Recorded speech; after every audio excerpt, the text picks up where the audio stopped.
ಬಿಡದಿ ಟೌನ್ಶಿಪ್ನ ನೆಪದಿಂದ ಇಲ್ಲಿನ ಸುಮಾರು 7,481 ಎಕರೆ ಜಮೀನನ್ನ ಭೂ ಸ್ವಾಧೀನ ಮಾಡಿಕೊಂಡು ಇಲ್ಲಿನ ಎಲ್ಲ ರೈತ ಜನಾಂಗವನ್ನ ನಾಶ ಮಾಡಲಿಕ್ಕೆ 9,013 ಎಕರೆ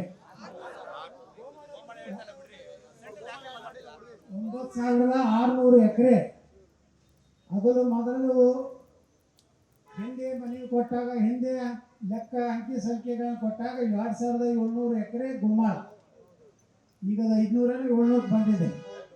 ಅದು ಕಡಿಮೆ ಹಾಕೋಕೆ ಬರ್ತದೆ, ಯಾಕಂದ್ರೆ ಅಷ್ಟು ಪ್ರಾಮಾಣಿಕ ರಾಜಕಾರಣಿಗಳು ಇರುವುದರಿಂದ. ಈ ಒಂದು ಹೋರಾಟದಲ್ಲಿ ಇವತ್ತು ಸುಮಾರು 452 ದಿನಗಳಿಂದ ನಿರಂತರವಾಗಿ ಹೋರಾಟವನ್ನು ಮಾಡ್ತಿರುವಂಥ ಈ ಒಂದು ನೇತೃತ್ವವನ್ನು ತೆಗೆದುಕೊಂಡಂಥ ಚಳವಳಿಯ ಅಧ್ಯಕ್ಷರಾದಂಥ ಶ್ರೀ ರಾಮಯ್ಯನವರೇ, ಕಾರ್ಯದರ್ಶಿಗಳಾದಂಥ ಶ್ರೀನಿವಾಸ ರೆಡ್ಡಿ ಅವರೇ, ನಿರ್ದೇಶಕರಾದಂಥ ಪ್ರಕಾಶ್ ಅವರೇ, ಸಮಸ್ತ ಬಿಡದಿ ಈ ಒಂದು ಭೂ ಸ್ವಾಧೀನ ಪ್ರಕ್ರಿಯೆಯಲ್ಲಿ ಬಾಧಿತರಾಗ್ತಿರುವಂಥ ಎಲ್ಲ ನನ್ನ ಶ್ರದ್ಧೆಯ ರೈತ ಬಂಧುಗಳೇ, ರೈತ ಮಹಿಳೆಯರೇ, ಅಕ್ಕ ತಂಗಿಯರೇ, ಅಣ್ಣ ತಮ್ಮಂದಿರೇ, ಮಾಧ್ಯಮದ ಮಿತ್ರರೇ, 452 ದಿನದಿಂದ ರೈತರು ತಮ್ಮ ಭೂಮಿಯನ್ನು ಉಳಿಸ್ಕೋಬೇಕಂತ ಹೇಳಿ ಸಾವಿರಾರು ವರ್ಷಗಳಿಂದ ಜೀವನವನ್ನು ಮಾಡ್ಕೊಂಡು ಬಂದಂಥ ರೈತರು ಮಲೆನಾಡು ಯಾವುದಾದ್ರೂ ಇದ್ರೆ ಇದು ಬಿಡದಿ ಭಾಗ. ಇವತ್ತು ನಾವೆಲ್ಲ ನೋಡೋದು ಆವತ್ತು ಯೂರೇಜ್ ಟ್ಯಾಂಕ್ ಸುಮಾರು ಒಂದು 100 ಟ್ಯಾಂಕ್ ಇರ್ಬೋದು. ಅದರ ಮೇಲೆ ಹತ್ತಿ ನೋಡಿದ್ರೆ ಕಾಶ್ಮೀರ ಇವೆಲ್ಲ ಬಗ್ಗೆ ವರ್ಣನೆ ಮಾಡ್ತೀವಿ. ಆದರೆ ನಮ್ಮಲ್ಲಿರುವಂತಹ ಒಂದು ನಿಸರ್ಗದತ್ತವಾದಂಥ ಭಗವಂತ ಸೃಷ್ಟಿ ಮಾಡಿದಂಥ ರೈತರು ಪರಿಶ್ರಮ ಪಟ್ಟು ತಮ್ಮ ಜೀವನವನ್ನ ನಡೆಸುವಂತಹ ಭಾಗದ ರೈತರನ್ನ ಇವತ್ತು ಭಿಕಾರಿಗಳನ್ನಾಗಿ ಮಾಡುವಂಥ ಮತ್ತು ಕೆಲವೇ ರಾಜಕಾರಣಿಗಳಿಂದ ಕೆಲವೊಂದು ಅಧಿಕಾರಿಗಳಿಂದ ತಮ್ಮ ಕುಟುಂಬವನ್ನು ಉದ್ಧಾರ ಮಾಡೋದಕ್ಕೆ ನಿಮ್ಮನ್ನೆಲ್ಲ ಕೊಳ್ಳೆ ಮಾಡಿ 1 ಕೋಟಿಯೋ 2 ಕೋಟಿಯೋ 3 ಕೋಟಿ ದುಡ್ಡು ಕೊಡ್ಬೋದು ಒಂದು ಎಕರೆ. ಆದರೆ ಆ ದುಡ್ಡು ಉಳಿದಿಲ್ಲ. ನಾವು ನೋಡಿದ್ದೀವಿ. ನಾನು ಆಲ್ಮಟ್ಟಿ ಕೃಷ್ಣಾ ಮೇಲ್ದಂಡೆ ಯೋಜನೆ ಭಾಗದಿಂದ ಬಂದವ. ನಾನು ಭಾಳ ಹೋರಾಟ ಮಾಡಿದ್ದೀನಿ. ಕೆರೆ ನೀರು ತುಂಬುವಂಥ ಹೋರಾಟ ಮಾಡಿದ್ದೀವಿ. ಆಲ್ಮಟ್ಟಿ ಎತ್ತರ ಹೋರಾಟ ವಿಧಾನಸಭೆಯಲ್ಲಿ ಈಗಲಾದರೂ ಮಾಡ್ತಿರ್ತೀನಿ. ಮನೆ ಸಿದ್ದರಾಮಯ್ಯನವ್ರಿಗೆ ಹೇಳಿದೆ ಬಜೆಟ್ ಮಂಡನೆಯಲ್ಲಿ 1,16,000 ಕೋಟಿ ರೂಪಾಯಿ ನೀವು ಸರ್ಕಾರಿ ನೌಕರರ ಸಂಬಳ ಕೊಡಲಿಕ್ಕೆ ಗ್ಯಾರಂಟಿಗಳಿಗೆ ಇವತ್ತು ಸಾಲ ಮಾಡ್ತಾ ಇದ್ದೀರಿ. ಅದೇ ನೀವು ಕೃಷ್ಣಾ ಮೇಲ್ದಂಡೆ ಯೋಜನೆ 1,00,000 ಕೋಟಿ ರೂಪಾಯಿ ಸಾಲ ಮಾಡಿದ್ರೆ ಆ ರೈತನ ಜಮೀನಿಗೆ ನೀರು ಕೊಟ್ಟರೆ ಸುಮಾರು 15 ಲಕ್ಷ ಎಕರೆ ನೀರಾವರಿ ಆಗ್ತದೆ. ವಿನಂತಿ ಮಾಡಿಕೊಂಡೆ ನಾ ಸಿದ್ದರಾಮಯ್ಯನವ್ರಿಗೆ, ದಯವಿಟ್ಟು ಸಾಲ ಎದಕ್ಕೂ ತೆಗಿಲಾಕತ್ತೀರಿ, ನೀರಾವರಿ ನಮ್ಮ ರೈತರಿಗೆ ಕೊಡುವಂಥ ಕೆಲಸ ಮಾಡುತ್ತೆ. ಹಿಂದೆ 1964ರಲ್ಲಿ ನಮ್ಮ ದೇಶದ ಪ್ರಧಾನಮಂತ್ರಿ ದಿವಂಗತ ಲಾಲ್ ಬಹದ್ದೂರ್ ಶಾಸ್ತ್ರಿ ಅವರು ಈ ಆಲ್ಮಟ್ಟಿ ಯೋಜನೆಗೆ ಭೂಮಿ ಪೂಜೆ ಮಾಡಿದ್ರು. ಅವಾಗಾದ್ರೆ ಅಂದಾಜು ಎಷ್ಟಿತ್ತು ಗೊತ್ತೇನು? ಬರೀ 1,000 ಕೋಟಿ ರೂಪಾಯಿ ಲಾಲ್ ಬಹದ್ದೂರ್ ಶಾಸ್ತ್ರಿಗಳು ಶಿಲಾನ್ಯಾಸ ಮಾಡಿದ್ರು. ಈಗಾಗಲೇ 1,5 ಲಕ್ಷ ಕೋಟಿಗೆ ಹಣ ಖರ್ಚು ಮಾಡಿದ್ದಾರೆ ಆಲ್ಮಟ್ಟಿ ಯೋಜನೆ. ಅದು ಮುಗಿಬೇಕಾದ್ರೆ ಇನ್ನೂ 1 ಲಕ್ಷ ಕೋಟಿ ರೂಪಾಯಿ ಬೇಕು. ಅಲ್ಲೇ ರೈತರಿಗೆ ಪರಿಹಾರ ಕೊಟ್ಟರು, ನಿಮ್ಮ ಡ್ಯಾಮ್ ಆಗ್ತದೆ, ಇಲ್ಲಿ ಮುಳುಗ್ತದೆ ಅಂತ ಹೇಳಿ. ಎಷ್ಟು 4,000-5,000 ರೂಪಾಯಿ ಕೊಟ್ಟರು. 63-64. ಇವತ್ತು ಆ ರೈತರು ಎಲ್ಲ ಬೀದಿ ಪಾಲಾಗಿದ್ದಾರೆ. ಕೋಲ್ಹಾಪುರದಲ್ಲಿಯೋ, ರತ್ನಗಿರಿಯಲ್ಲೋ, ಮುಂಬೈದಲ್ಲಿಯೋ ಕೂಲಿಗಾಗಿ ಹೋಗ್ತಾ ಇದ್ದಾರೆ. ಜಮೀನು ಹೋಯ್ತು. ಎಷ್ಟು 3-4 ಸಾವಿರ ರೂಪಾಯಿ ಅಂದ್ರೆ ನೀವು ಲೆಕ್ಕ ಹಾಕಿದ್ರಿ. ಅವಾಗ ನಾವು ನಮ್ಮ ಉತ್ತರ ಕರ್ನಾಟಕದಲ್ಲಿ ಭೂ ಹಿಡುವಳಿ ಭಾಳ ನಮ್ಮದು. 100 ಎಕರೆ, 5 ಎಕರೆ, 500 ಎಕರೆ, 200 ಎಕರೆ ನಮ್ಮ ಕಡೆ ಎಕರೆ ಮ್ಯಾಗೆ ಲೆಕ್ಕ ಹಾಕ್ತಿದ್ದಿಲ್ಲ. ನಮ್ಮ ಕಡೆ 4 ಎಕರೆಗೆ ಒಂದು ಆ ರೀತಿ ಒಂದು ಲೆಕ್ಕ ಇತ್ತು. ಇಂಥ ಜಮೀನು ಕಳ್ಕೊಂಡು ಇವತ್ತು ರೈತರು ದುಡ್ಡು ಬಂದ್ಕೊಳ್ಳೇನೆ ರೈತರ ಕೈಯಾಗಿ ದುಡ್ಡಿಲ್ಲ. ಮನೆ 3-4 ಜನ ಇರ್ತಾರೆ, ನಮ್ಮ ಪಾಲ ಮಾಡತ್ತಾರೆ. 50 ಲಕ್ಷ 60 ಲಕ್ಷ ಒಬ್ಬೊಬ್ರಿಗೆ ಬರ್ತದೆ. ಒಂದು ಒಳ್ಳೆ ಮನೆ ಕಟ್ಕೋತಾರೆ, ಒಂದು ಒಳ್ಳೆ ಜೀಪು ಎಲ್ಲ ತೊಗೊಂಡ್ಬರ್ತಾರೆ, ರೋಡ್ನಾಗ ಬಂದ್ಬಿಡ್ತಾರೆ. ಆ ಪರಿಸ್ಥಿತಿ ಇದೆ. ಭೂ ಸ್ವಾಧೀನ ಎಷ್ಟು ಒಳ್ಳೆಯದು. ಕೆಲವೊಂದು ಭಾಳ ಬುದ್ಧಿವಂತರಿದ್ದವ್ರು ಏನೋ ಮಾಡ್ಕೋತಾರೆ. ಆ ದುರ್ದೈವ ಅಂದ್ರೆ ಇಲ್ಲಿ ಹೆಣ್ಮಕ್ಳು, ನಾಯಿಗೊಬ್ಬ ಮನೆಗೆ ಹೋಗಿದ್ದೆ, ಗಂಡನಿಗೆ ಪಾರ್ಶ್ವವಾಯು ಹೋಗಿದ್ದೆ. ಪಾಪ ಹೆಣ್ಮಗಳು ಇಡೀ ಸಂಸಾರವನ್ನು ನೋಡಿಕೊಂಡು ನನಗೆ ಅದು ರೇಷ್ಮೆ ಇದ್ರದ್ದು ಬಿಲ್ ತೋರಿಸಿದ್ರು. ಒಂದು ಕ್ರಾಪಿಗೆ ಇಟ್ಟು 20,000 19,000 ರೂಪಾಯಿ. ಒಂದು 8 ಆಕಳುಗಳದಾವೆ. ಅದು ಹಾಲು ಮಾರಿ 3 ಅಡಿ ಬಾವಿ ತಗೊಳ್ಳಿ ತನ್ನ ಮಕ್ಕಳನ್ನ ಸಾಕೊಂಡು ಜೀವನ ಮಾಡ್ತಾ ಇದ್ದಾರೆ.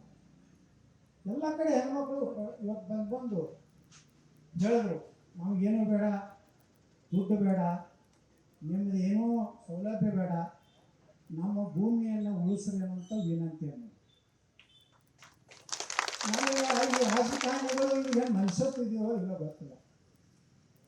ಮನುಷ್ಯನಿಗೆ ಆಸೆ ಇರಬೇಕು. ಆದರೆ ಏನು ಎಷ್ಟು ದುಡ್ಡು ಮಾಡಿದ್ರು ನಿಮ್ಗೆ ಸಮಾಧಾನ ಇಲ್ಲ ಅಂದಮೇಲೆ ನೀವು ಇಲ್ಲಿ ಡ್ಯೂಟಿ ಮಾಡ್ತೀರಿ, ವಿದೇಶನಾಗ ಹೋಗಿ ಆಸ್ತಿ ಮಾಡ್ತೀರಿ, ಇಲ್ಲಿ ಭಾಷಣ ಮಾಡ್ತೀರಿ, ನಾನೇ ರೈತ ಬಂಧು, ನಾನೇ ರೈತ ನಾಯಕ, ನಾನೇ ರೈತರ ಪರ ಹೋರಾಟಗಾರ ಆಗ್ತೀರಿ. ನೀವು ದುಬೈದಾಗ ಯಾಕೆ ಆಸ್ತಿ ಮಾಡಿದ್ರೆ ನಾ ಕೇಳಿದ್ವಿ ವಿಧಾನಸಭೆಯೊಳಗೆ. ದುಬೈದಾಗ ಯಾಕೆ ಒಕ್ಕಲ್ತನ ಮಾಡಕ್ಕೆ ಹೋಗಿ ಏನಲ್ಲ ಏನು ಜಮೀನು ತೊಗೊಂಡಿಲ್ಲ. ಈ ರೈತರು, ಒಬ್ಬ ರೈತ ಹೇಳ್ದ, ಈ ಬಿಡದಿ ಟೌನ್ಶಿಪ್ ಅದ, ಈ ಒಂದೇ ಒಂದು ಕಾರ್ಯಕ್ರಮದಲ್ಲಿ ಸುಮಾರು 30ರಿಂದ 35 ಸಾವಿರ ಕೋಟಿ ರೂಪಾಯಿ ಲೂಟಿ ಆಗ್ತದೆ. ನೋಡಿ, ನಿಸರ್ಗ ಎಷ್ಟು ಸುಂದರವಾದಂಥ ದೇವರು ಸೃಷ್ಟಿ ಮಾಡ್ಯಾರ. ದೇವರು ಮಾಡಬೇಕಾದ್ರೆ ನೀವೆಲ್ಲ ಯಾವ ಸೃಷ್ಟಿದ್ದೀವಿ. ಎಲ್ಲ ಕ್ರಾಪ್ಗಳಿದಾವೆ. ಬಾಳೆ ಗಿಡ ಇದೆ, ಅಡಿಕೆ ಇದೆ, ನಿಂಬೆ ಇದೆ, ಸಪೋಟ ಇದೆ, ರೇಷ್ಮೆ ಇದೆ, ತೆಂಗಿದೆ, ಪಪ್ಪಾಯಿ, ಮಾವಿನ ಹಣ್ಣು. ಎಲ್ಲ ರೈತರು ನೋಡಿ ಬೆಳಗ್ಗೆ 4 ಗಂಟೆ 5 ಗಂಟೆ ಬೆಂಗಳೂರು ಹೋಗಿ ಮಾರಾಟ ಮಾಡಿಕೊಂಡು 28 ಕಿಲೋಮೀಟರ್ ಇದೆ ಇಲ್ಲಿ ಬೆಂಗಳೂರು. ಏನೋ ಜೀವನ ಎಷ್ಟು ನೆಮ್ಮದಿಯಿಂದ ಎಷ್ಟು ಖುಷಿಯಾದ ರೈತರು. ಅವ್ರ ಕಣ್ಣಲ್ಲಿ ಒಂದು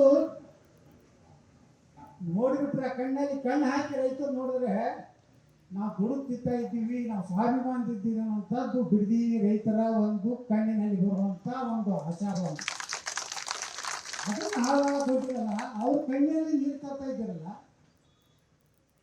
ನೀವು ಇದಕ್ಕೆ ಎಮ್.ಎಲ್.ಎ ಆಗ್ತೀರಾ, ಇದಕ್ಕೆ MP ಆಗ್ತೀರಾ, ಇದಕ್ಕೆ ಮುಖ್ಯಮಂತ್ರಿಗಳು ಆಗ್ತೀರಾ, ಇದಕ್ಕೆ ಮಂತ್ರಿಗಳ ಸಲುವಾಗಿ ಲಾಬಿ ಮಾಡ್ತೀರಾ, ಚಲೋ ಖಾತೆ ಕೊಡತ್ತೆ ಇದ್ರ ಸಲುವಾಗಿ ಬ್ಯಾಕ್ಗ್ರೌಂಡ್ ಮಾಡ್ತೀರಾ.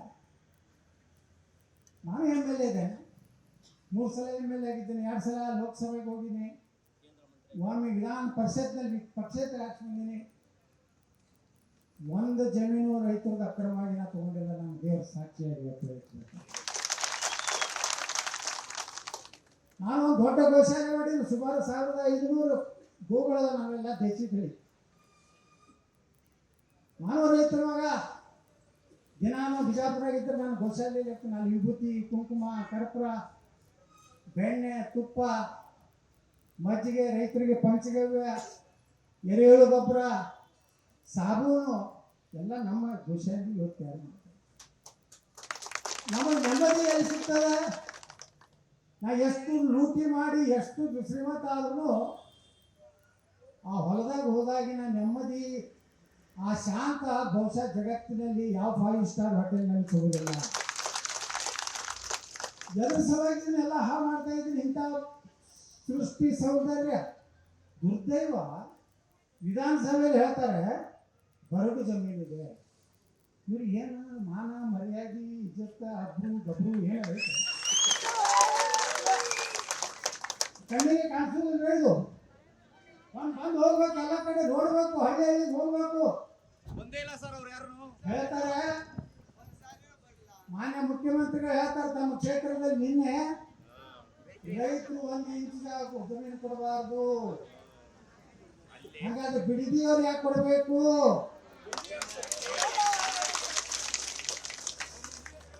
ಬಿಡದಿಯವ್ರ ಮಲ್ತಾಯಿ ಮಕ್ಕಳ ಅವರ ಸ್ವಂತ ಸಹೋದರ ಅಲ್ವಾ? ಈ ಪ್ರಶ್ನೆ ನಾವು ವಿಧಾನಸಭೆಯಲ್ಲಿ ಕೇಳ್ತೀವಿ. ನಾವು ನಾಯನ ಯಾರಿಗೂ ಅಂಜಲು ಮಗ ಅಲ್ಲ.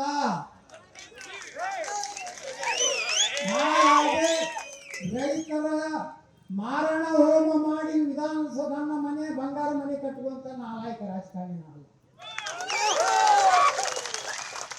ನಮ್ದು ಜೋರ್ ಕಟ್ಟ 30-35 ವರ್ಷ ರಾಜಕಾರಣ ಮಾಡಿದ್ ನಾವು.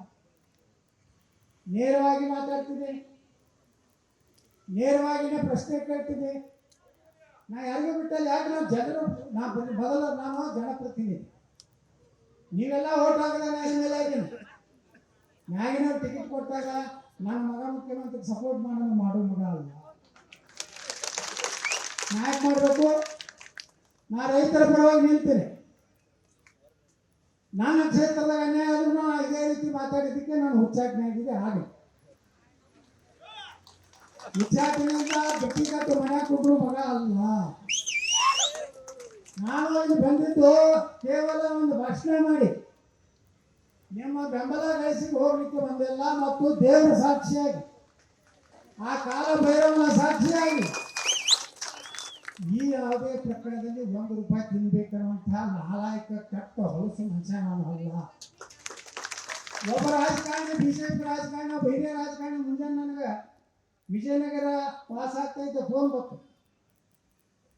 ಸೀನಿಯರ್ ಮೋಸ್ಟ್ ನನಗೆ ಕೇಳ್ತಾರ ಅವರು, ಇವತ್ತು ಬಿಡದಿ ಹೊಂಟ್ರಿ ಅಂದ್ರೆ ಹೌದು, ಯಾಕೆ ನೀವು ವೈಯಕ್ತಿಕವಾಗಿ ಮುಖ್ಯಮಂತ್ರಿ ಶಿವಕುಮಾರ್ ಅವರ ವಿರುದ್ಧ ಸಂಘರ್ಷಕ್ಕೆ ಬೀಳ್ತೀವಿ ಅಂತ. ಯಾರು? ಕಾಂಗ್ರೆಸ್ನವರಲ್ಲ, ಬಿಜೆಪಿ. ನಾನು ನೀವು ಯಾವ ಪಾರ್ಟಿಯಾಗಿದ್ದೀರೋ ಗೊತ್ತಿಲ್ಲ, ನಾ ಯಾವ ಪಾರ್ಟಿಯಾಗಿದ್ದೀವಿ ಗೊತ್ತಿಲ್ಲ. ಇಲ್ಲ ಹಂಗಲ್ಲ ನೋಡ್ರೆ ವೈಯಕ್ತಿಕ, ನಾನು ವೈಯಕ್ತಿಕ ಬಿಡಿ, ವೈಯಕ್ತಿಕ ಅವ್ರ ಜಮೀನೇ ಐತಂದ್ರೆ ಏನಾರ ಇದು ಬೇರೆ ಹೆಸರು ಇರ್ತೈತೆ, ಅವ್ರ ಹೆಸರಿಗೆ ಇರೋದಿಲ್ಲ. ಹೋಗ್ತೀರಾ? ಅಂದಾಗ ನಾ ರೈತರ ಪರವಾಗಿರ್ಬೇಕು, ಯಾರೋ ಒಬ್ಬ ವ್ಯಕ್ತಿಗತ ಪರವಾಗಿರ್ಬೇಕು. ನನ್ನ ರಾಜಕಾರಣ ಇವತ್ತೇ ಎಂಡಾಗಿದೆ. ನಾನೇನು ಅನ್ಸೋದಿಲ್ಲ, ಅನ್ಸೋ ಮಗನೇ ಅಲ್ಲ. ಕೆಲವು ಮಂದಿಗೆ ಅದು ಭಯ. ಏನ್ರಿ ವೈಯಕ್ತಿಕ ವಿಚಾರನ ಹೊಂಟಿರಿ ನೀವು? ಇದು ಬಿಡದಿ ರೈತರು ವೈಯಕ್ತಿಕ, ನಾನು ಬೀಗರದಾರ ಬೀಜರದಾರ ಅಥವಾ ನನ್ನ ಜಾತಿಯವ್ರು ಯಾರದಾರ, ಲಿಂಗಾಯತರು ಯಾರು ಲಿಂಗಾಯತರು ಎಲ್ಲ ಒಂದೇ ಜಾತಿ. ಅದು ಯಾವ್ದಂದ್ರೆ ಮಾನವ ಜಾತಿ, ಅದು ಸರ್ವ ಸನಾತನ ಹಿಂದೂ ಧರ್ಮ. ನಾವು ಹೋರಾಟ ಮಾಡ್ಬೇಕು. ನಮ್ಗೆ ಏನಾಗುದಿದೆ ನಾವು ಹೇಳ್ತಿಲ್ಲ. ನಾನು ವಿಧಾನಸಭೆಯಲ್ಲಿ ಹೇಳಿದೆ, ಭಾಳ ಚರ್ಚೆ ನಡೀತು. ಪೊಲೀಸ್ ಆಡಳಿತ ಸಂಪೂರ್ಣ ವೈಫಲ್ಯ. ನಮ್ಮ ಧೀಮಂತ ನಾಯಕ ಆರ್ ಅಶೋಕರು ಒಂದು ಪ್ರಸ್ತಾವನೆ ತಂದಿದ್ದು ವಿಧಾನಸಭೆಯಲ್ಲಿ. ಕರ್ನಾಟಕದಲ್ಲಿ ಪೊಲೀಸ್ ಸಂಪೂರ್ಣ ವಿಫಲ ಆಗಿದೆ. ನಾ ಹೇಳಿದೆ ವಿಧಾನಸಭೆಯಲ್ಲಿ, ಸಿದ್ದರಾಮಯ್ಯನವರು ಇದ್ರು, ಎಲ್ಲರೂ ಇದ್ರು.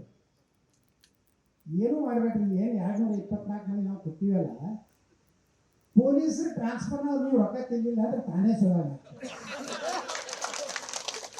ಒಂದು ಪೊಲೀಸ್ ಸ್ಟೇಷನ್ಗೆ 25 ಲಕ್ಷ ತಗೋತೀನಪ್ಪ. ಆ PSI ಬಂದು ನಾವು ಏನು ಅವ್ನ ಮನೆಗೆ ಗಿಡ ಹಚ್ಚಿರ್ತಾನೆ, ಪಟ ಹಾದು ನನಗೆ MLA ಕೊಟ್ಟು ಅವ ಬಂದು ನಿಮ್ಮ ಹತ್ರ ಬರಬೇಕಿಲ್ಲ, ಸಿವಿಲ್ ಸೈಟ್ ಹಿಡಿಬೇಕು. ನಿಮ್ಮ ಮನೆ ಗಾಂಜಾ ಇರಬೇಕು ಅಂದ್ರೆ ಒಂದು ಗಾಂಜಾ ಕೇಸ್ ಹಾಕ್ಬೇಕು. ಅಂದರೆ ಅವರು ಕೋಡ್ ಇರ್ತಾವೆ ಪೊಲೀಸರು, ಸೂಪರ್ ಸರ್ ಹೌದಾ, ಒತ್ತೊಳಗ ಕಾಮ ಮಾಡಿ ಅಂತ ಎಲ್ಲೇ ಒಂದು ಮರ್ಡರ್ ಆಯಿತು ನಮ್ಮ ಕಡೆ. ಈ ಕಡೆ ಪೊಲೀಸರು ಒಳ್ಳೆಯದು ಗೊತ್ತಿಲ್ಲ. ನಮ್ಮ ಕಡೆ ಮರ್ಡರ್ ಆತ ತಿಳ್ಕೊರಿ. ಹಳ್ಳಿಯಾಗ ಮೊದಲು ಮರ್ಡರ್ ಮಾಡಿದವ್ರು ಹಿಡಿದಿಲ್ಲ. ಊರಾಗ ಶ್ರೀಮಂತರು ಯಾರಲ್ಲ ಅವ್ರು ಹಿಡಿದು ಒಳಗೆ ಹಾಕ್ತಾರೆ. ಒಳಗೆ ಮಗನೇ ಹಾಕ ನೀ ಹೊಡಿಸಿ ಇಲ್ಲ ಸರ್. ನಾ ಏನು ಮಾಡ್ತಾ ಹೋಗಿ ಆ ಕಡೆ ನಾವು ಊರಾಗ ಮಗನೇ ನಿನಗೆ ಸಂಶಯ ಐತಿ, ನೀವು 302 3 ಎಲ್ಲ ಏನೇನು ಹಾಕುವ ಅವ್ನು ಕೂಡ ಅಂಜಿ ಸಾಹೇಬ್ ಒಂದು 5 ಲಕ್ಷ ತಗೋರಿ, ಅದು ಒಂದು ಹೊಯ್ಕಲ್ ಕೆರೆ ಐತೆ, ಮತ್ತೊಂದು ಕೆರೆ ತಿಳ್ಕೊಂಡು ಬರ್ತಾರೆ. ಲಾಸ್ಟಿಗೆ ಯಾರು ಮಾಡ್ತಾರೆ ಅವ್ನು ಹಿಡ್ಕೊಂಡು ಬರ್ತಾರೆ. ಅದಕ್ಕೆ ಹೇಳಿದ್ರೆ ನಾವು ವಿಧಾನಸಭೆಯೊಳಗೆ ನೀವು ರೊಕ್ಕ ತಿಕ್ತೀರಿ, MLA ರೊಕ್ಕ ತಿಕ್ತಿರಿಲ್ಲ. PSI ಇಟ್ಟು ಫಿಕ್ಸ್ ಮಾಡಿರಿ, CPI ಇಟ್ಟು ಫಿಕ್ಸ್ ಮಾಡಿರಿ, DSP ಇಟ್ಟು ಫಿಕ್ಸ್ ಮಾಡಿರಿ. ಮತ್ತು ಒಳ್ಳೆ ಆಡಳಿತ ಏನು ಸುಧಾರ ಕೊಡ್ತಾರೆ ಪೊಲೀಸರು. ಅವರು ಸತ್ಯ ಹರಿಚಂದ್ರ ಇರಬೇಕು, ಎಲ್ಲ MLA ಸತ್ಯ ಹರಿಚಂದ್ರು. ಇಲ್ಲೇನು ನಾವು 224 ಮಂದಿ ಇದ್ದೀವಲ್ಲ, ಎಲ್ಲರೂ ಬೇಯಿಸ್ಕೊಡ್ತಾರೆ. ನಾವು ಮಾತಾಡಿದ್ದಕ್ಕೆ ಎಲ್ಲ ತಗೊಂಡು ಮೂರು ಬೇಯಿಸ್ಕೊಡ್ತಾರೆ, ತಗೊಳ್ಳೋದು ಮೇಡ್ಕೊಡ್ತಾರೆ. ಅದಕ್ಕೆ ಯಾಕೆ ಹೇಳ್ತೀನಿ ಅಂತ ಒಂದು ವೇಳೆ ಇವತ್ತು ನಾನು ನೋಡಿದ ಮೇಲೆ ನನಗೆ ಎಷ್ಟು ಕೆಟ್ಟ ಅನಿಸಿದೆ. ಒಂದು ಕಡೆ ಮಾನವ ಜನಾಂಗ ಸಂಹಾರ ಮಾಡಿದೆ. ನಿಮ್ಮೆಲ್ಲ ಜನರಿಗೆ ಕೊಟ್ಬಿಟ್ರೆ ನಿಮ್ಗೆ ಏನು ಕೊಡ್ತಾರೆ? ನಿಮ್ಗೆ ಎಲ್ಲಿ ಹೋಗೋದೇ ಇಲ್ಲಿ? ನೀನೇ ಏನು ಭಾಷಣ ಮಾಡಿರಿ? ನಿಮ್ಮ ಊರು ಬಿಟ್ಟು ಬೆಂಗಳೂರಿಗೆ ಕಾರ್ಯ ಕೆಲಸಕ್ಕೆ ಹೋಗಬಾರದು. ಇದು ನಾ ಅಂದಿಲ್ಲ, ನಿಮ್ಮ ಭಾಗದ, ನಿಮ್ಮ ಜಿಲ್ಲೆಯ ಹಾಗೂ ನಮ್ಮ ಕರ್ನಾಟಕದ ಮುಖ್ಯಮಂತ್ರಿಗಳಂತ. ಮತ್ತೆ ಹಾಗಾದ್ರೆ ಬಿಡದಿಯವ್ರ ಕಾರ್ಯ ಕೆಲಸಕ್ಕೆ ಹೋಗ್ಬೇಕ? ಬಿಡದಿಯವ್ರ ಕಡ್ಡೆ ಬೀಜ ಮಾಡಕ್ಕೆ ಹೋಗ್ಬೇಕ? ಒಂದೇ ಜಿಲ್ಲೆ ಒಳಗ ಭಾಷಣ ಅಲ್ಲಿ ಹೆಂಗ? ಇಲ್ಲಿದ್ರ ಜಮೀನು ಎಲ್ಲ ಬರಡಿದೆ, ಏನೂ ಬೆಳೆದಿಲ್ಲ.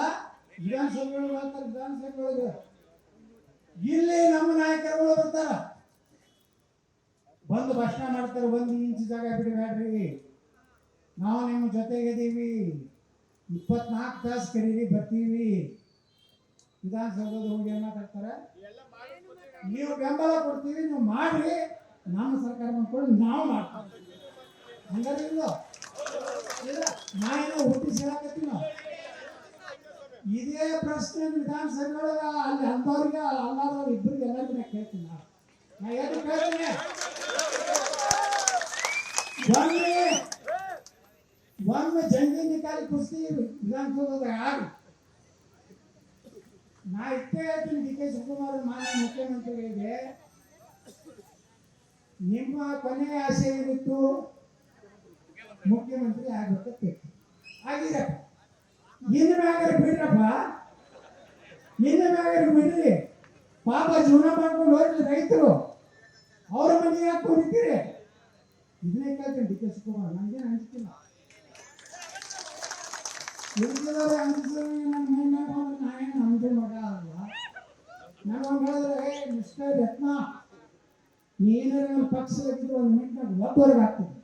ನಾ ಕೇಳಿದ್ರೆ ನೀನಂತ ನಾಲ್ಕಿನ ಪಾರ್ಟಿಗೆ ಹಾಕಿ ನೋಡಿದ್ರೆ ವಿಡಿಯೋ.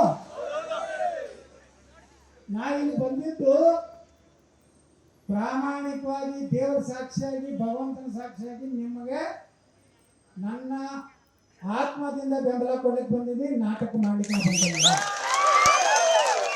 ಅದಕ್ಕೆ ರೈತ ಬಂಧುಗಳೇ ಯಾರು ಅಂತ ಹೇಳಿ ಯಾರು ಜಮೀನು ಕೊಡಬೇಡ್ರಿ. ಇಂಥ ಫಲವತ್ತಾದಂಥ ಭೂಮಿ ನಾವು ನೋಡಿದ್ರೆ, ನಾ ಹೇಳಿದಲ್ಲ, ಒಂದು ಕಡೆ ಮಾನವ ಹತ್ಯೆ ಆಗ್ತದೆ, ಇನ್ನೊಂದು ಕಡೆ ಲಕ್ಷಾಂತರ ತೆಂಗಿನ ಗಿಡ. ತೆಂಗಿನ ಗಿಡಕ್ಕೆ ಏನು ಕರೀತಾರೆ ನಮ್ಮ ಸನಾತನ ಧರ್ಮದಲ್ಲಿ? ಕಲ್ಪವೃಕ್ಷ ಕರೀತಾರೆ. ಒಂದು ಕಲ್ಪವೃಕ್ಷವನ್ನು ಕಡಿದ್ರೆ ಎಷ್ಟೋ ಪಾಪ ಇದೆ, ಒಂದು ಗೋವನ್ನು ಕಡಿದ್ರೆ ಎಷ್ಟೋ ಪಾಪ ಇದೆ. ಇದನ್ನೇನಾರ ನೀವು ಭೂ ಸ್ವಾಧೀನ ಮಾಡ್ಕೊಂಡ್ರೆ 8 ಲಕ್ಷ ಆಕಳುಗಳು ಇವತ್ತು ಕಟಕರಿ ಮನೆಗೆ ಹೋಗ್ತಾವು, ಲಕ್ಷಾಂತರ ಆಕಳುಗಳು ಇವತ್ತು ಕಟಕರಿ ಮನೆಗೆ ಹೋಗ್ತಾವೆ. ಅಷ್ಟೇ ಅಲ್ಲ, ಇವತ್ತು ನಮ್ಮ ಹೆಣ್ಮಕ್ಳು, ನಾವು ಗಂಡಸರೇನೋ ಭಾಳ ಅಂದ್ರೆ ಹೊಲದಾಗ ಹೋಗಿ ಮೇವು ಕಡ್ತಂದು ಹಾಕ್ಬೇಕು, ಮುಂದೆ ಅದಕ್ಕೆ ಮೇವು ಹಾಕಿ ಅದಕ್ಕೆಲ್ಲ ತಿನ್ನಿಸಿ ಹಾಲು ಹಿಂಡಿ KMF ಕೊಯ್ದು ಹಾಲು ಹಾಕಿ ಮನೆ ನಡೆಸೋರು ಯಾರು? ಅವ್ರೆ. ನಾವೇನೋ ಬರೀ ಕಟ್ಟಿ ಕೊಟ್ಟು ಸುತ್ತ ಸೇರಿ ಮಾತು ಹೇಳಿ DK ಶಿವಕುಮಾರ್ ಹಂಗಂತರತ್ತೆ, ಸಿದ್ದರಾಮಯ್ಯ ಹೆಂಗೆ ಅಂದಿರುತ್ತೆ, ಮೋದಿ ಎಲ್ಲೋ ಅಮೇರಿಕಾಗೆ ಹೋಗಿದ್ದಾರೆ ಅಂತ ನಾವು ಕಟ್ಟಿ ಹಾಕ್ಬಿಟ್ಟು ಭಾಷಣ ಹೊಡೆಯೋದು. 4 ಗಂಟೆ ಅಂದ್ರೆ ಒಂದು 70% ಕೆಲಸ ಮಾಡೋದು, 30% ಬಂಧುಗಳೇ. ಇವತ್ತು ನಿಮ್ಮ ಹೋರಾಟದ ಬಗ್ಗೆ 452 ದಿವಸ ಆದ್ರೂ ಒಬ್ಬರು ಸಕಾರಾತ್ಮಕವಾಗಿ ನಾವು ಭೂ ಸ್ವಾಧೀನ ಮಾಡೋದು ಗೊತ್ತು ಹೇಳ್ತಾ ಇಲ್ಲ. ಡಿ ಸಿ ಆಫೀಸಿಗೆ ಹೋಗ್ಬೇಕಾದ್ರೆ ಡಿ ಸಿ ಆಫೀಸ್ ಸುತ್ತಮುತ್ತ 144 ಕಿಲೋಮೀಟರ್ ಇದೆ. ಮತ್ತು ಯಾರ ಮೇಲೆ ಹೋಗ್ಬೇಕ್ರಿ ರೈತರು? ಡಿ ಸಿ ಅವ್ರಿಗೆ ಭಯ ಇತ್ತಂದ್ರೆ ನೀವು ಹೋಗಿ ನಾನು ಗುಂಡು ಗಿಂಡು ಹಾಕ್ತಾರೆ. ನೀವು ಹೋಗಿ ಏನಾಯ್ತು ರೈತರಿಗೆ ನಮ್ಮ ಭೂಮಿ ಬಿಟ್ಕೊಡೋದು ಬಿಟ್ಟರೆ ಮತ್ತೇನಾರು ಮಾಡಾಕಿದ್ರೆ ಯಾರೋ ಒಂದಿಟ್ಟು ದೊಡ್ಡ ಹಿಡಿದೋದಾದ್ರೆ ಇರ್ಬೋದು, 40-50 ಎಕರೆ ಬರ್ದು ಕೊಟ್ಟಿರ್ಬೋದು. ಆದ್ರೆ 95% ಯಾರದಾರ ರೈತರು ಸಣ್ಣ ರೈತರು. 5 ಗುಂಟೆವೋ 10 ಗುಂಟೆವೋ 1 ಎಕರೆ. ನಾ ಕೇಳ್ತೀನಿ ಬರ್ಡು ಅಂತ ಹೇಳ್ತಾರಲ್ಲ, ಇದರಲ್ಲಿ 1 ಎಕರೆ ಬರ್ಡು ಭೂಮಿ ತೋರಿಸಿದ್ರೆ ನಾ ರಾಜಕಾರಣದಿಂದ ಅವ್ರು ಏನು ಹೇಳ್ತಾರೋ ಅದು ಕ್ಷಮಾ ಬೇಡಕ್ಕೆ ನಾ ತಯಾರಿದೆ. 1 ಎಕರೆ ಎಲ್ಲಿ ನನ್ನ ಕಣ್ಣಿಗೆ ಕಾಣಿಸ್ಲಿ. ಇಂಥ ಒಂದು ಜಮೀನನ್ನ ನೀವು ಯಾರು ಭಯಪಡಬೇಡ್ರಿ. ಸರ್ಕಾರ ಮನಸ್ಸು, ಜನ ಮನಸ್ಸು ಮಾಡಿದ್ರೆ ನೇಪಾಳದಲ್ಲಿ ಏನಾಯ್ತು ನಿಮ್ಗೆ ಗೊತ್ತದ, ಪಶ್ಚಿಮ ಬಂಗಾಳದಲ್ಲಿ ಮೊನ್ನೆ ಏನಾಯ್ತು ನಿಮ್ಗೆ ಗೊತ್ತದ. ಯಾಕಾಯ್ತು ಎಲ್ಲ ಯಾಕಾಗ್ತವೆ? ಒಂದು ಪಾಯಿಂಟ್ ಇರ್ತದೆ. ನೀವು ಆ ಪಾಯಿಂಟ್ ತನ್ನ ಅರಾಜಕತೆ, ಭ್ರಷ್ಟಾಚಾರ, ಗುಂಡಾಗಿರಿ, ಅವ್ಯವಸ್ಥೆ ಜನ ಸಹಿಸ್ತಾರೆ. ಆ ಪಾಯಿಂಟ್ ರೀಚ್ ಆಯ್ತಂದ್ರೆ ನಿಮ್ಮ ಮನೆ ಹೊಕ್ಕು ಹೊಡಿತಾರೆ ಜನ, ಮನೆ ಹೊಕ್ಕು ಹೊಡಿತಾರೆ. ನೋಡಿದ್ರೆ ನೇಪಾಳದಾಗ ಹೆಲಿಕಾಪ್ಟರ್ನಿಂದ ಮಂತ್ರಿಗಳು ಎತ್ತಿ ಒಯ್ದು ಹೊರಗೆ ಹೋಗ್ಬೇಕಾಯ್ತು ಮನೆಯಂದು. ಮನೆ ಪಶ್ಚಿಮ ಬಂಗಾಳದಾಗ ಏನಾಯ್ತು? ನಾ ಇಷ್ಟೇ ಹೇಳ್ತೀನಿ, ಈ ರಾಜ್ಯ ಸರ್ಕಾರಕ್ಕೆ ಎಲ್ಲ ಪಕ್ಷಗಳಿಗೂ ಹೇಳ್ತೀನಿ, ನೀವೇನು ಒಳಗಿಂದೊಳಗೆ ನಾಟಕ ಮಾಡ್ತಿರಲ್ಲ, ಬಿಡ್ರಿ ಅಡ್ಜಸ್ಟ್ಮೆಂಟ್. ನಾನು ಮಾತಾಡ್ತೀವಿ, ಉಗ್ರ ಹೋರಾಟ ತೀವ್ರ ಖಂಡನೆ ಟ್ವಿಟರ್ ಮಾಡಿಬಿಟ್ರೆ ಮುಗೀತೇವೆ. ನಮ್ಮ ಚಾನಲ್ದಾಗ ಇಟ್ಕೊಂಡ್ಬಿಟ್ರೆ ಮುಗೀತು. ರಾಜ್ಯ ಅಧ್ಯಕ್ಷರಿಂದ ಭಾರಿ ಖಂಡನೆ, ಉಗ್ರ ಹೋರಾಟಕ್ಕೆ ಎಚ್ಚರಿಕೆ. ಏನು ಸುಧಾರ ಹೋರಾಟ ಇಲ್ಲ ಖಂಡನೆ ಒಂದು ಹೆಡ್ಲೈನ್ ಬಂತು, ಮುಗಿತು. ಒಂದು 2 ತಾಸು 2-3 ಸಲ ತೋರಿಸ್ತಾರೆ, ಮತ್ತೊಂದು ವಿಷಯವಾಗಿರ್ತದೆ. ಈ ರೀತಿ ರೈತರ ಮಾರಣ ಹೋಮ ಮಾಡಲಿಕ್ಕೆ ನಾನಂತೂ ಕೊಡೋದಿಲ್ಲ. ನಾನು ವಿಧಾನಸಭೆಯಲ್ಲಿ ಎದ್ದು ನಿಂತು ಗಟ್ಟಿಯಾಗಿ ನಿಮ್ಮ ಪರವಾಗಿ ನಾನು ಮಾತಾಡ್ತೀನಿ. ಏನಾದರೂ ಬೇಜವಾಬ್ದಾರಿ ಉತ್ತರ ಕೊಟ್ಟರೆ ನಾ ಹಗಲು ರಾತ್ರಿ ಧರಣಿ ವಿಧಾನಸಭೆಯಲ್ಲಿ ಮಾಡ್ತೀನೋ ಅಂತ ಮಾತಾಡಿ ಸಂದರ್ಭದಲ್ಲಿ ನೀವು ರೈತರು, ನೀವು ಎಲ್ಲರೂ ವಿಧಾನಸಭೆ ನಡೆದಾಗ ಬೆಂಗಳೂರಿಗೆ ಬನ್ನಿ ಅಥವಾ ಬೆಳಗಾವಿಗೆ ಬನ್ನಿ. ನಾವು ನೀವು ಕೂಡ ಧರಣಿಯನ್ನು ಮಾಡೋಣ.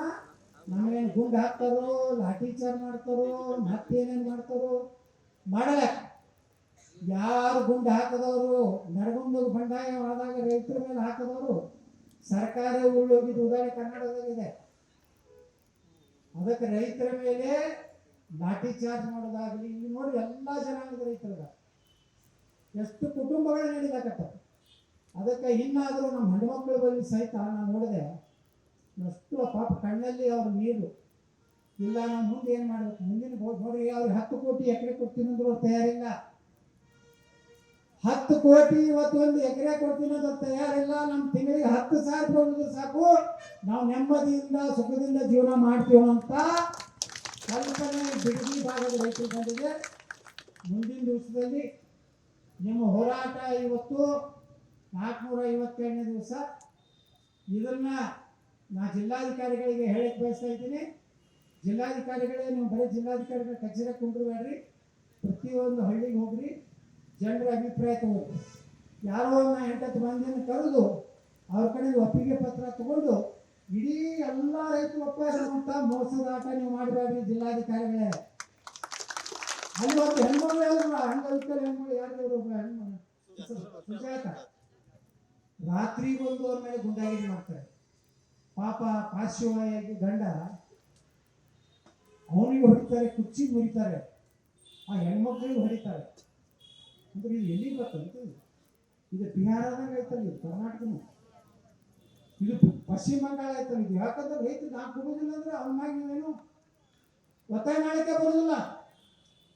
ಅದಕ್ಕೆ ನಾಳೆ ವಿಧಾನಸಭೆ ಪ್ರಾರಂಭ ಆಗ್ತದಲ್ಲ, ನಾನು ನಿಮ್ಮ ಪರವಾಗಿ ಧ್ವನಿ ಎತ್ತೀನಿ.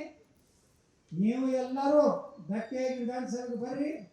ಅವ್ರು ಏನು ಹೋರಾಟವನ್ನು ಏನು ಯಾವ ರೀತಿ ನಾನು ಮುಖ್ಯಮಂತ್ರಿಗಳಿಗೆ ಇಟ್ಟೇ ಕೇಳ್ತೀನಿ. ದೇವರ ನಿಮ್ಮ ಕೊನೆಯ ಆಸೆಯನ್ನು ಈಡೇರಿಸೋಣ. ಆ ಅಜ್ಜಯ್ಯ ಹೇಳಿದ್ದಕ್ಕೆ ಮುಖ್ಯಮಂತ್ರಿ ಆಗಿರಲಿ. ಆ ಅಜ್ಜಯ್ಯನಿಗೆ ನಾನು ವಿನಂತಿ ಮಾಡ್ಕೊತೀನಿ, ಪ್ರಾರ್ಥನೆ ಮಾಡ್ಕೊತೀನಿ. ನಿಮ್ಮ ಶಿಷ್ಯನಾದ ಅಜ್ಜಯ್ಯನವರ ಶಿಷ್ಯನಾದ ಶ್ರೀ ಡಿ ಕೆ ಶಿವಕುಮಾರ್ ಅವರಿಗೆ ಆ ಸಮಾಧಿಗೆ ಕೂತಂಥ ಅಜ್ಜಯ್ಯ ಎದ್ದು ನಮ್ಮ ಬಿಡದಿ ರೈತರ ಜಮೀನಿಗೆ ತೊಂದರೆ ಮಾಡಬೇಡಪ್ಪ ಅಂತ ಆಶೀರ್ವಾದ ಮಾಡಿದರೆ 20 ತಿಂಗಳ ಮುಂದುವರಿತೀವಿ. ಇಲ್ಲ ಅಂದರೆ ನೀವು ಮೊದಲೇ ಯಾವುದು 7.5 ಮುಖ್ಯಮಂತ್ರಿ ಆಗಿರಿ. ಬಿಡದಿನ ಕಾರಣ ಆಗಬಾರ್ದು ಅಂತ ಈ ಸಿನಿಮಾ ತಂಡ ಅಜ್ಜಯ್ಯ ಹೇಳಿದ್ರೆ ಸಾಕು. ಹತ್ತಿರ ಅಜ್ಜಯ್ಯ ಮಾಡಬೇಕಲ್ಲ, ಎಲ್ಲರೂ ಬಂದಿಗೆ ಆಶೀರ್ವಾದ ಮಾಡಬೇಕಾರೆ ಇದ್ರು ಬಿಡದಿಯವ್ರ ರೈತರ ಆಸ್ತಿ ಬಿಟ್ಟು ಕೊಡೋಪ್ಪ ಮಾಡಿ ಅದು ಕೇಳ್ಕೊಂಡು ಅವ್ರಿಗೂ ಹೇಳ್ತೇನೆ. ಅಜ್ಜಯ್ಯನವ್ರಿಗೆ ನಿಮ್ಮ ಪರವಾಗಿ ನೀವು ಮಾತಾಡೋದು ವಿನಂತಿ ಮಾಡ್ಕೋತೇನೆ. ಬರ್ರಿ ಅಜ್ಜಯ್ಯನವರೇ ಬಿಡದಿಗೆ ರೈತರ ಕಷ್ಟ ನೋಡ್ರಿ, ನಿಮ್ಮ ಶಿಷ್ಯನಿಗೆ ಆಶೀರ್ವಾದ ಮಾಡಿ ಹೇಳ್ರಿ, ಬಿಟ್ಟು ಬಿಡುವುದು ಇವತ್ತು ಹೇಳೋದು ಕೇಳ್ಕೊಂಡು ನಾನು ನಿಮ್ಮ ಜೊತೆಗೆ ಇರ್ತೀನಿ. ನೀವು ಯಾರೋ ಅಂಜಬೇಡ್ರಿ. ಏನೂ ಮಾಡೋದಿಲ್ಲ ಸರ್ಕಾರ. ರೈತರ ಮೇಲೆ ಗುಂಡಾಗಿರಿ ಮಾಡ್ಲಿಕ್ಕೆ ಆಗೋದಿಲ್ಲ. ಮಾಡಿದ್ರೆ ಅವರ ಸಮಾಧಿ ಅವರೇ ಕಟ್ಕೋತಾರೆ. ಅದಕ್ಕೆ ಮುಂದೆ ಯಾವಾಗ ಕರೆದ್ರು ನಾ ಇಲ್ಲಿ ಬರ್ತೀನಿ. ಕೊನೆಯವರೆಗೂ ನಿಮ್ಮ ಜೊತೆಗೆ ಹೋರಾಟದಲ್ಲಿ ನಾ ಇರ್ತೀನಿ ಅನ್ನೋಂಥ ಮಾತು ಹೇಳಿ ವಿಧಾನಸಭೆದಾಗ ನಾನು ಇದನ್ನು ವಿಷಯ ತಗೋಕ್ಕಿಂತ ಮುಂಚೆ ನಿಮ್ಗೆ ಹೇಳಿರ್ತೀನಿ. ನಾವೆಲ್ಲ ಹಿರಿಯರಿಗೆ ಹೇಳಿರ್ತೀನಿ, ಸಾವಿರಾರು ಸಂಖ್ಯೆಯಲ್ಲಿ ಬರ್ರಿ, ನಾವು ಹೋರಾಟ ಮಾಡೋಣ, ಗೆಲ್ಲೋಣ. ಅಲ್ಲಿಂದ ಅದಕ್ಕೇನೋ ಒಪ್ಪಿನಿಂದ ರಾಜ್ಯಪಾಲರಿಗೂ ನಾವು ಹೋಗಿ ಮನೆ ಕೊಡೋಣ. ಈ ರೀತಿ ಸರ್ಕಾರ ನಮ್ಮ ಮೇಲೆ ದಬ್ಬಾಯಿಕೆ ಮಾಡ್ತಾ ಅಂತೇಳಿ ನಾನು ನಿಮ್ಮ ಜೊತೆಗಿದ್ದೇನೆ ಅಂತ ಮಾತು ಹೇಳಿ ಇಷ್ಟು ದೊಡ್ಡ ಸಂಖ್ಯೆಯಲ್ಲಿ ಇವತ್ತು ಸೇರಿ ನಿಮ್ಗೆ ಯಾರು ರೊಕ್ಕ ಕೊಟ್ಟು ತಂದಿಲ್ಲ, ಯಾವುದೋ ಡಬ್ಬಾದಾಗ ಊಟ ಮಾಡಿಸಿಲ್ಲ, ಯಾವುದೇ ರೀತಿ ಬಸ್ಸು ನಿಮ್ಮ ಮಾಡಿಲ್ಲ. ನೀವೆಲ್ಲ ಬಂದಿದ್ದು ಎದ್ರ ಮ್ಯಾಗ ನಿಮ್ಮ ಹಕ್ಕಿಗಾಗಿ. ಅದಕ್ಕೆ ನೀವೆಲ್ಲ ಇದೇ ರೀತಿ ಒಕ್ಕಟ್ಟಿನ ನಿಲ್ಕೊಂಡು ನಿಮ್ಮ ಒಳಗೆ ಜಗಳ ಹಚ್ತಾರೆ. ಜಗಳ ನೀವು ಯಾರು ಮಾಡಬೇಡ. ಯಾರೇ ವೇದಿಕೆ ಮೇಲೆ ಯಾಕೆ ಅವ್ರನ್ನ ಯಾಕೆ ಕುಡಿಸಿದ್ರು ಇವ್ರನ್ನ ಯಾಕೆ ಕುಡಿಸೋದು ಜಗಳ ಆಡಬೇಡ. ಯಾರ್ಯಾರು ಕೊಂಡ್ರಲ್ಲಿ ನಾವೆಲ್ಲ ಗೆಲ್ಲೋಣ. ನಿಮ್ಮ ಹಿಂದೆ ನಮ್ಮ ಭಗವಂತ ಇದ್ದಾನೆ, ದೇವರಿದ್ದಾನೆ. ಅವನ ಒಂದು ರಕ್ಷಣೆಯಿಂದ ನಾವೆಲ್ಲ ಒಂದಾಗಿ ಹೋರಾಟ ಮಾಡೋಣ ಕೇಳ್ಕೊಂಡು ನಾನು ಮಾತು ಮುಗಿಸ್ತೀನಿ. ಬೋಲೋ ಭಾರತ್ ಮಾತಾ ಕಿ ಜೈ.